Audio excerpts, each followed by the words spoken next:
الحمد لله و الصلاة والسلام علی رسول الله و علی آله و صحبه و من والاه. با سلام و درود خدمت شما بینندگان عزیز هر جا که هستید براتون اوقات خوبی را آرزو می کنم و امروز هم در موضوع دیگری در باب خطاهای رایجی که در بحث عقیده و باور انسان ها وجود دارد رو مطرح می کنیم که مهم هست این رو به خوبی بدانیم. یکی از قضاهایی که خیلی رایج هست و مردم در الفاظشون به کار میبرن این هست که وقتی که دارن دعایی رو میکنن، وقتی که دارن برای کسی دعا میکنن، یک انشاءالله میگن انشاءالله. و این انشاءالله گفتنها خیلی خوب هست، اما در بحث دعا خطاست، رایج است که در بین مردم وجود داره است. در دعا کردن نباید بگی انشاءالله، در دعا کردن رو باید قاطعانه دعا کنی. مخصوصا وقتی که دعا میکنی میگی اللهم اغفر له انشاءالله. درست نیست این حرف. به یکی میگی خدا تو رو ببخشه انشاءالله، خدا بهت رحم کنه انشاءالله. اینها درست نیست، این خطا هست. باید بگی خدا بهت رحم کنه، خدایا مرا ببخش. نباید بگی خدایا مرا ببخش اگه خواستی، اگه مشیت تو بود و خواستی مرا ببخش. این درست نیست، چون که همه چی مگه خداوند چیزی رو کسی میتونه به خداوند اجبار کنه؟ هیچ کسی نمیتونه چیزی رو از اجباری از خداوند بخواهد. خداوند حتما به مشیت خودش هست که کسی رو ببخشد، کسی رو شفا بدهد، کسی رو بیامرزد، کسی رو به بهشت ببرد، کسی رو از جهنم نجات بدهد. همه اینها به خواست و اراده خداوند و به میل او صورت میگیرد، نه به اجبار. کسی نمیتونه خدا رو اکراه کند بر چیزی. و به خاطر همین در حدیثی از رسول الله علیه السلام اومده گفت که لا یقولن احدکم اللهم اغفر لی ان شئت اللهم ارحمنی ان شئت بل لیعزم المسألة فانه لا مکره له. هر کسی که دعا میکند، معنی حدیث این هست که یکی از شما وقتی که میخواد دعا کند نگوید خدایا منو ببخش اگه خواستی، خدایا اگه خواستی دلت خواست منو ببخش، اگه خواستی منو رحم بهم بکن، اگه خواستی شفایم بده. نه، فرمود ولیعزم المسأله، یعنی وقتی که داری سوال میکنید، از خدا طلب میکنید، درخواست میکنید، بگو خدایا منو ببخش، قاطعانه بگو. یا بعضی دعا میکنن میگن من خیلی دعا میکنم، حالا بهش میگی دعا کن، میگه دعا میکنه اگه قبول کنه. چرا با تردید این کارو میکنی؟ مگر خداوند کسی میتونه اون رو اجبار کنه؟ پیامبر فرمود فانه لا مکره له، همانا که خداوند کسی نیست که بتونی چیزی رو برش اکراه کنی، اجبارش کنی بر کاری. خداوند همیشه به خواست خودش کارا رو انجام میده. به این اعتقاد دعا کن که تو محتاجی و خداوندم همه کارها رو انجام میده. وقتی که میگی اگه خواستی اینو بهم، اگه خواستی بده، خواستی هم نده، میدونید معنیش چی هست؟ معنیش این هست که برای تو مهم نیست، پس دیگه چرا دعا میکنی اگه برات مهم نیست؟ یا اینکه محتاج رحمت خداوند نیستی، یا معنیش این هست که محتاج مغفرت خداوند نیستی. پس وقتی که دعا میکنی چنان دعا کن که قاطعانه و عزم جزم دعا کنی و دعا نکنی انگونه که سست و با معلق کردن اون به مشیت خداوند، و این جایز نیست. در دعاهایتون به هیچ وجه اون رو معلق نکنید به خواست خداوند، بلکه قاطعانه دعا کنید، قاطعانه دعا کنید. چون اولا دلیل بر اعتقاد جازم شماست به اینکه خداوند حتما میپذیرد. دوما دلیل اعتقاد جازم شماست به اینکه خداوند قادر هست انجام بدهد. دلیل قاطع دیگر شماست که به شدت محتاج رحمت خداوندید و اینها همه دلالت دارد بر اینکه که شما واقعا نیاز دارید دعا کنید. اما اگر گفتی میخوای ببخش، میخوای نبخش، این اساءت و بی‌ادبی هست که انسان در لفظی نسبت به خالق هستی به کار میبرد. پس نباید با شک و تردید این موضوع رو نگاه کنید، حتما یقینا این رو بخواید و از خدا. ابن حجر میگوید مراد این حدیث این هست که کسی که محتاج تعلیق به مشیت باشه، اون چیزی که میخواد بگیره رو باید حتما با اجبار بگیره. به خاطر همین میگه فیخفف الامر علیه و یعلم بانه لا یطلب منه ذلك شیئا الا برضا.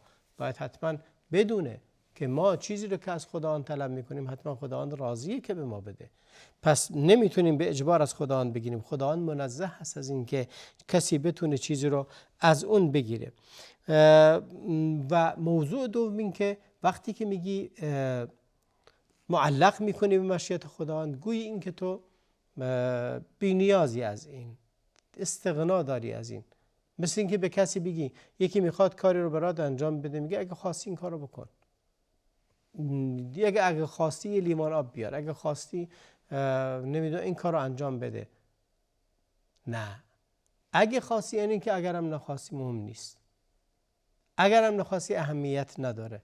ولی در حالی که ما لحظه‌ای محتاج رحمت خداوند، لحظه‌ای محتاج مغفرت خداوند و احتیاج و نیاز ما یک احتیاج و نیاز ذاتی هست، اما خداوند غنای او غنای ذاتی خودش هست و هیچ وقت نیازی به هیچ کسی دیگری ندارد که خداوند و هو غنی عنکم، و خداوند از همه ما بی‌نیاز هست و غنی هست و نباید ما در دعا کردنمون چیزی رو بگیم که یعنی این گونه معلق کنیم. خدای خودت میدونی در دل من چی از این رو ببخش، خدای خودت میدونی چگونه از این رو انجام بده. موضوع دیگری که در بحث مغفرت هست، باز مرتبط به دعا کردن هست، باید بدانیم این یک بخش قضیه بود. بخش دیگه اون قضیه این هست که دعای مغفرت کردن برای کسانی که بر دین اسلام نبودند، بر کفرند. آیا درست است برای کسی که کافر بوده طلب مغفرت کنیم؟ این لفظ هم درست نیست، چون خداوند فرمود در قرآن کریم ما کان للنبی والذین آمنوا ان یستغفروا للمشرکین. اجازه نیست برای پیامبر و برای مؤمنین هم که طلب مغفرت کنند برای مشرکین، ولو کانوا اولی قربا، حتی اگر از نزدیکان شما باشند، پدر شما، مادر شما، برادر شما، فرزند شما، اگر کافر و مشرک بودند شرعاً جایز نیست براشون دعا کنید، یعنی طلب مغفرت کنید. بعد از مرگشون حق طلب مغفرت ندارید، ولی در دنیا حق دارید دعا کنید که خداوند هدایتشون بده، دعا کنید خداوند اونا رو ببخشه و به راه راست هدایت کنه. این رو میتونید، اما بعد از اینکه فوت کردن شما نمیتونید از خداوند طلب مغفرت کنید برای اونها. خدا میفرماید بعد ما تبین لهم انهم اصحاب الجحیم، بعد اینکه فهمیدن که اینها مستحق آتش جهنم بودن به خاطر شرک و کفرشون، دیگه حقی نداریم که چنین حرفی رو بزنیم. امام نووی میفرماید یحرم ان یدعا بالمغفرة و نحوها لمن مات کافرا. میفرماید حرام است که انسان دعا کند برای کسی که کافر است و با کفر مرده است، حرام است براش دعا کنیم. ولی اگر کسی نه شک داری آیا مسلمان بود یا کافر بود، مسلمان بود یا چی بود، یا رفتارهایی داشت، نماز نمیخوان، روزه نمیگیره، نه مسلمان بوده، اگه در میان مسلمانا بوده، اگه از پدر و مادر مسلمانی متولد شده، اگر ظاهرش دلالت بر این میداد که مسلمان بوده، شما براش طلب مغفرت کنید. ولی اگر چنین نبوده جایز نیست. از خطاهای شایع خیلی هستند که حتی برای کسانی که غیر مسلمان هستند طلب مغفرت می کنند. به خاطر همین این آیه به وضوحی روشن هست که منع کرده از این که انسان مسلمان برای غیر مسلمانی طلب مغفرت کند و از خداوند بخواهد که او رو ببخشد. و در موضوع دیگری که در مرتبط با طلب مغفرت هست که ما اشاره کردیم، برای خودتون، برای پدر و مادرتون، برای هر کسی که میخواید دعا کنید دعا کنید، ولی همه اونها رو مرتبط نکنید به مشیت یا با معلق کردن اون، یا بخواید جوری. حتی در بقیه الفاظ دیگر هم جایز نیست که انسان وقتی که چیزی رو از خدا میخوای و دعایی که رو از خداوند میکنی اون رو بگی خداوند شفات بده انشاءالله. خیلی وقتا هست کسی میره عیادت مریضی میگه خداوند شفات بده انشاءالله، یا میگه حال شما خوب باشد انشاءالله. و این انشاءالله گفتنها، بعضی از اهل علم گفتن اگر مقصود از انشاءالله گفتن تبرک به لفظ جلاله هست در اینجا، این خوبه، اشکال نداره، نه خوبه.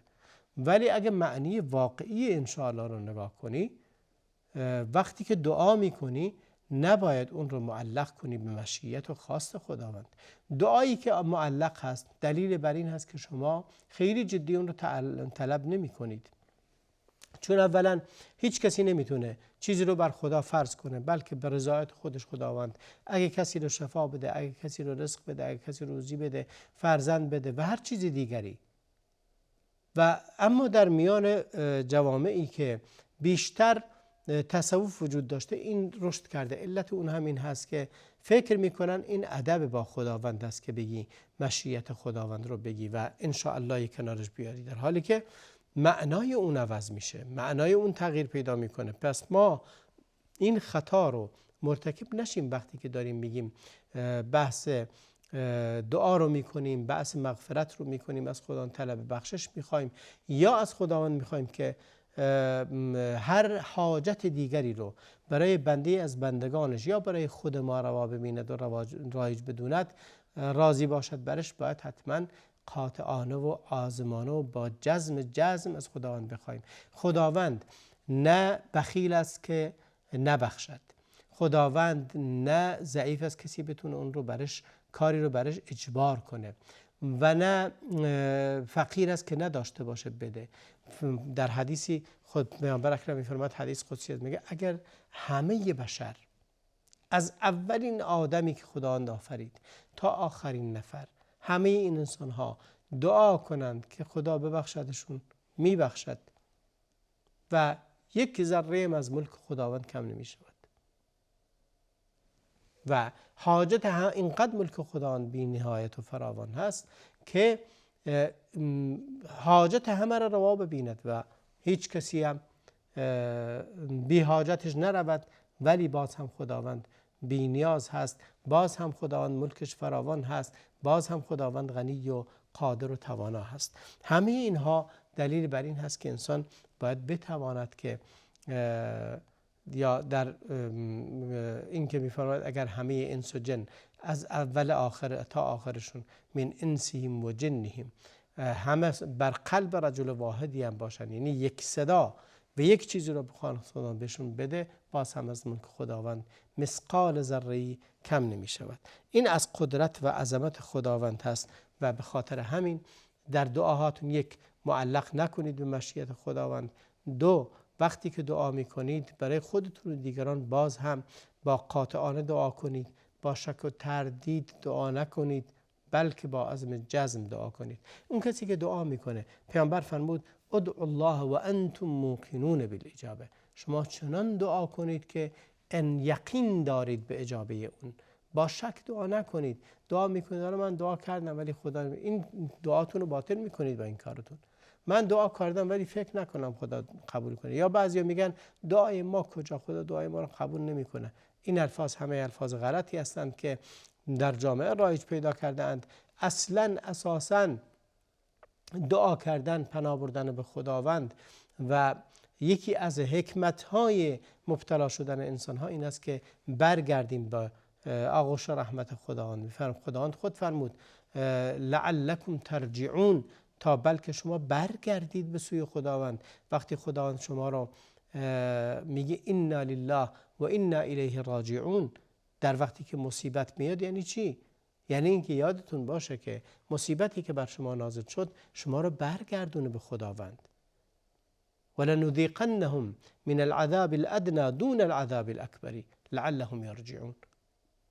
خداوند میفرماید که ما عذاب‌های کوچک رو بهشون میدیم، یعنی ابتلاعات و سختی‌های دنیوی کوچکی که از بهشون میدیم قبل از عذاب آخرت، شاید برگردن و ابتلا باعث بشه که اونها توبه کنن، به سوی خدا برگردن. پس دعا کردن در واقع یکی از حکمت‌های ابتلای به بلاها، سختی‌ها، مشکلات این است که ما دعا کنیم، نه اینکه ما دعا نکنیم. یکی از حکمت‌های گناه هم همین هست. وقتی انسانی مرتکب گناهی می شود به خاطر این است که برگرده و توبه کنه. و خداوند فرمود که در حدیث هست، پیامبر اکرم علیه السلام می‌فرماید که اگر شما گناه نکنید خدا و توبه نکنید، خدا شما رو میبرد، ملتی رو میاره که گناه میکنن و توبه میکنن.